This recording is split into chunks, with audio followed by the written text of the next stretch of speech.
पांचवीं रात्रि, तांत्रिक और बलिदान। जंगल की रात और गहरी हो चुकी थी। विक्रम अपनी तलवार संभाले, बेताल को कंधे पर उठाए गहरे विचारों में डूबा हुआ था। बेताल ने एक गहरी रहस्यमयी हंसी के साथ कहा, राजन, इस बार की कहानी तुम्हारे साहस के साथ तुम्हारी सोच और समझ की भी परीक्षा लेगी। यह कहानी है एक तांत्रिक और उसके बलिदान की। सुनो ध्यान से।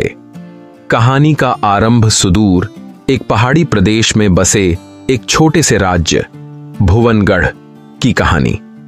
यह राज्य हरे भरे जंगलों और शुद्ध नदियों से भरा था। प्रजा शांतिप्रिय और प्रकृति प्रेमी थी, लेकिन इस सुंदरता के पीछे एक बड़ा रहस्य छुपा था। एक प्राचीन तांत्रिक की कथा जिसे बलिदान का मठ कहा जाता था। गांव वालों का मानना था कि पहाड़ी के ऊपर स्थित मठ में एक तांत्रिक रहता था, जो राज्य की रक्षा के लिए हर बार एक बड़ा बलिदान देता था। यह बलिदान राजा और प्रजा की समृद्धि सुनिश्चित करता, लेकिन यह मठ अंधकार और भय का प्रतीक था। कोई भी इसके करीब जाने की हिम्मत नहीं करता। राजा हरि सिंह, भुवनगढ़ के न्यायप्रिय और साहसी शासक, इस मठ और तांत्रिक के रहस्यों को समझना चाहते थे। उन्होंने कई बार इस विषय पर चर्चा की, लेकिन किसी ने उन्हें स्पष्ट जवाब नहीं दिया। रहस्यमय तांत्रिक का नाम वज्रनाग था। वह कई वर्षों से मठ में रह रहा था। लोग कहते थे कि वह साधारण मनुष्य नहीं, बल्कि एक ऐसा साधक था जिसने तांत्रिक साधनाओं में अपार सिद्धि प्राप्त की थी। वज्रनाग का एक नियम था, हर पूर्णिमा की रात मठ में एक बलिदान होता। इस बलिदान के बाद राज्य में वर्षा होती, फसलें लहलहाती और लोगों की जिंदगी समृद्ध होती। लेकिन बलिदान किसका होता? यह प्रश्न अनुत्तरित था। कुछ कहते थे कि यह एक जानवर का बलिदान है, तो कुछ कहते थे कि इंसानों का। लेकिन कोई भी इस रहस्य को पूरी तरह नहीं समझ पाया। एक अजनबी की चेतावनी। एक दिन भुवनगढ़ में एक अजनबी आया। उसकी उम्र ज्यादा नहीं थी, लेकिन उसके चेहरे पर गहरी बुद्धिमत्ता झलक रही थी। उसने राजा हरि सिंह से कहा, महाराज, मैं तांत्रिक वज्रनाग के बारे में सच्चाई जानता हूं। वह साधारण तांत्रिक नहीं है। उसकी साधनाएं भले ही राज्य के लिए लाभकारी हों, लेकिन उसके बलिदान में छुपा है एक बड़ा पाप। आपको इस रहस्य का पर्दाफाश करना होगा, नहीं तो यह राज्य विनाश की ओर बढ़ जाएगा। राजा ने उस अजनबी से पूछा, कौन हो तुम और तुम यह सब कैसे जानते हो? अजनबी ने जवाब दिया, मैं एक साधक हूं जो वज्रनाग के गुरुओं के वंश से संबंधित हूं। मैं इस मठ का सत्य जानता हूं। यदि आप मुझे अनुमति दें तो मैं आपको इस रहस्य से अवगत कराऊंगा। राजा ने सहमति दी और उस अजनबी के साथ मठ जाने का निश्चय किया। बलिदान का रहस्य। रात के समय राजा और अजनबी मठ की ओर बढ़े। मठ एक सुनसान और भयावह जगह थी। चारों ओर मंत्रोच्चार की गूंज सुनाई दे रही थी।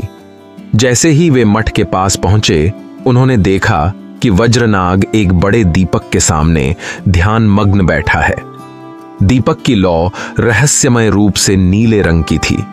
अजनबी ने राजा को संकेत दिया कि वे चुपचाप तांत्रिक के अनुष्ठान को देखें। वज्रनाग ने मंत्रोच्चार के साथ एक छोटी लड़की को बलिदान के लिए बुलाया। यह देखकर राजा स्तब्ध रह गए। उन्होंने सोचा कि बलिदान का मतलब जीवन की समाप्ति है, लेकिन अगले ही क्षण वज्रनाग ने लड़की को अपना आशीर्वाद दिया और कहा, तुम बलिदान के लिए चुनी गई हो, लेकिन इसका अर्थ मृत्यु नहीं, बल्कि अपने सुखों का त्याग है। तुम्हें राज्य के कल्याण के लिए अपने जीवन को सेवा में लगाना होगा। यह बलिदान आत्मा और अहंकार का है। राजा और अजनबी यह देखकर हैरान रह गए। अजनबी का दूसरा सत्य। अजनबी ने राजा से कहा, महाराज, यह बलिदान का एक रूप है, लेकिन इसकी गहराई में एक और बड़ा रहस्य छुपा है। वज्रनाग यह सब अपनी शक्ति बढ़ाने के लिए करता है। यह राज्य के हित के लिए नहीं, बल्कि अपने व्यक्तिगत स्वार्थ के लिए बलिदानों का उपयोग कर रहा है। राजा ने कहा, यदि यह सच है तो हमें इसका प्रमाण चाहिए। बलिदान का असली मतलब अगली पूर्णिमा की रात राजा और अजनबी मठ में वापस आए। उन्होंने देखा कि वज्रनाग इस बार एक वृद्ध को बलिदान के लिए बुला रहा था। जैसे ही वृद्ध ने वज्रनाग के आदेश पर बलिदान का वचन दिया, तांत्रिक ने मंत्रों के माध्यम से उसकी ऊर्जा को अपने भीतर समाहित कर लिया। राजा ने तुरंत वज्रनाग को रोकते हुए कहा, तुम बलिदान के नाम पर दूसरों की आत्मा और शक्ति का उपयोग कर रहे हो। यह न्याय नहीं है। तुम राज्य को धोखा दे रहे हो।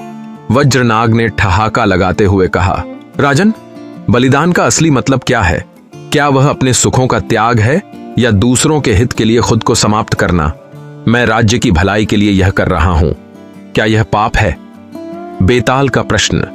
कहानी समाप्त करते हुए बेताल ने पूछा, राजन, बताओ, क्या वज्रनाग का कार्य पाप था? क्या बलिदान का अर्थ केवल त्याग है या राज्य के हित में कुछ भी करना उचित है? राजा हरि सिंह का निर्णय क्या होना चाहिए था? विक्रम का उत्तर। विक्रम ने गहरी सोच के बाद उत्तर दिया, बलिदान का अर्थ केवल त्याग है, लेकिन यह स्वार्थ रहित होना चाहिए। यदि वज्रनाग राज्य की भलाई के लिए कार्य कर रहा था तो उसे प्रजा को सत्य बताना चाहिए था। उसका कार्य पाप इसलिए था क्योंकि वह दूसरों के विश्वास और शक्ति का दुरुपयोग कर रहा था। राजा हरि सिंह को चाहिए कि वह राज्य के हित में तांत्रिक की साधनाओं को समाप्त करे और प्रजा को सही मार्ग दिखाए। बेताल हंसा और बोला, तुमने सही उत्तर दिया राजन। राजन, लेकिन मेरी परीक्षा अभी खत्म नहीं हुई है। और वह हवा में गायब हो गया। विक्रम ने अपनी तलवार संभाली और अगली रात के रहस्य का सामना करने के लिए तैयार हो गए। तो हां दोस्तों, ऐसे ही कहानी देखने के लिए हमारे चैनल को सब्सक्राइब करें और लाइक करना ना भूलें।